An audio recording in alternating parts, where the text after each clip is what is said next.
Hello, welcome to Vince channel. நாம் இன்னைக்கு பேச போகிறது மிடில் கிளாஸ் ஃபேமிலி பட்ஜெட். நாங்கள் ஸ்கூல் படிக்கும்போது எங்கள் டீச்சர் சொல்லி கொடுத்த பட்ஜெட் போடுற மாதிரியான இதை இப்போ உங்களுக்கு நான் சொல்லி கொடுக்க போகிறேன்.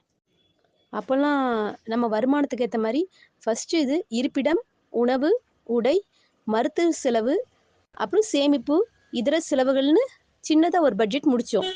இப்போ பட்ஜெட் போடணும்னா ஃபஸ்ட்டு ஸ்டார்டிங் நம்ம வருமானன்றத ஒரு அமௌண்ட்டை எழுதிக்கோங்க.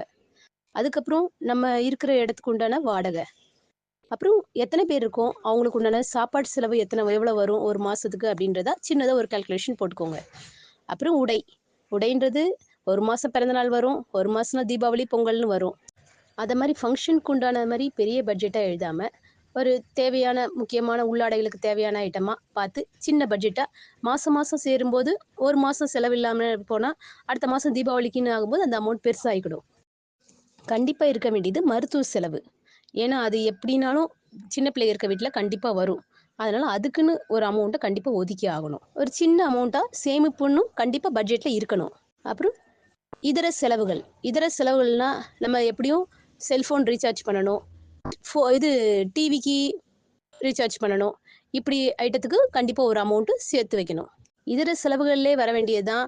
நம்ம ஏதாவது ஃபங்க்ஷனுக்கு போகும்போது அவங்களுக்கு செய்ய வேண்டிய மொய், அப்புறம் நம்ம எங்கேயாவது போகணும் வரணும் அப்படின்னு திடீர்னு நல்லது கெட்டது கிளம்பும்போது அந்த செலவெல்லாம் இந்த இதர செலவுகளில் வந்துடும்.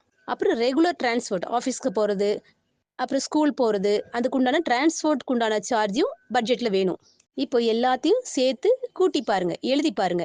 உங்களுக்கு வருமானத்தில் நீங்கள் என்னென்ன வருமானம், உங்களுக்கு வந்த வருமானம் எவ்வளவு, நீங்கள் இதுக்கெல்லாம் எவ்வளோ செலவு பண்ணியிருக்கீங்க, அப்போ உங்களுக்கு சேமிப்புன்றது கரெக்டாக வருதா, இதில் நீங்கள் இன்னும் இஎம்ஐ ஒன்று கட்ட வேண்டியது இருந்தால் அதுவும் எவ்வளவு, ஏன்னா இஎம்ஐ இல்லாத குடும்பமே இல்லைன்ற அளவுக்கு இப்போ இருக்குது. இதை மாதிரி எல்லா கணக்கையும் எழுதி பார்த்து நமக்கு என்ன சேமிக்கிறோம், என்ன குடும்பம் நடத்துகிறோம் அப்படின்றத பார்த்து பட்ஜெட் போடுங்க. அப்போ தான் நம்ம குடும்பத்தை சிறப்பாக நடத்த முடியும். எழுதாத கணக்கு அழுதாலும் தீராது. இது பழமொழி. இந்த பழமொழி கரெக்டாக தான் இருக்கும். நம்ம எதையும் எழுதி பார்த்தா தான் நம்ம எவ்வளோ செலவு செய்கிறோம், நமக்கு எவ்வளவு வரவு வருது அப்படின்றத பார்த்து நம்ம மிச்சப்படுத்த முடியும்.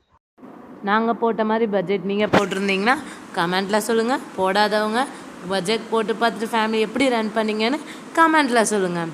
இந்த பட்ஜெட் வீடியோ பிடிச்சிருந்தா லைக் பண்ணுங்கள், மறக்காமல் சப்ஸ்கிரைப் பண்ணுங்கள். தேங்க்யூ.